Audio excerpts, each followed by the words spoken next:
Hey, art teachers. Hi, art teachers. Hey there. Hey there. Hey, my Art of Ed community. Welcome back.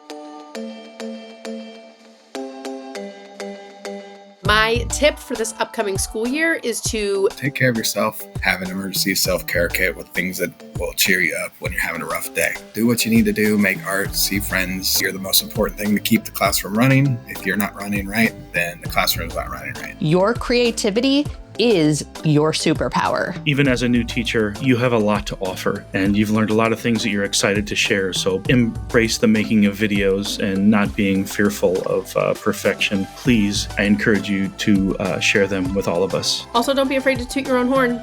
Leave a sticky note on your admin's desk.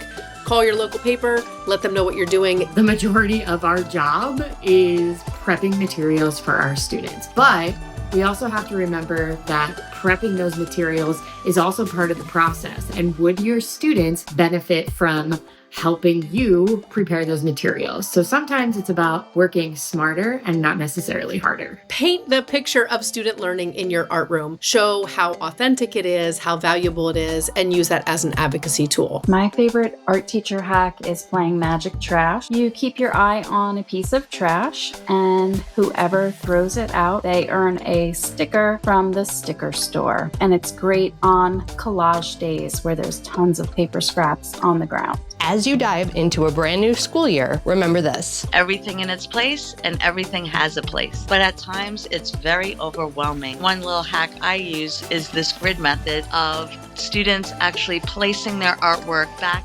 into their spot. Students are more independent and more responsible for their own artwork. For every artwork display that you put up, also include photographs of the finished product. You can include pictures or actual art supplies, the materials that were used to create it. Include student quotes along with artist statements. Build a story using documentation. My tip is if you have class packs of markers or crayons, on the inside lid to write the limit of what your students can take at a time. That will help when they're getting their supplies and returning them, and it makes it quicker. My favorite thing in my art room is my Jelly Rancher jar. The kids are in a contest every day to get my room clean, especially you newbies. I wish I had known about this when I started. The arts are valuable and they bring shine to your district. A win-win. You've got this, and your students are so lucky to have you.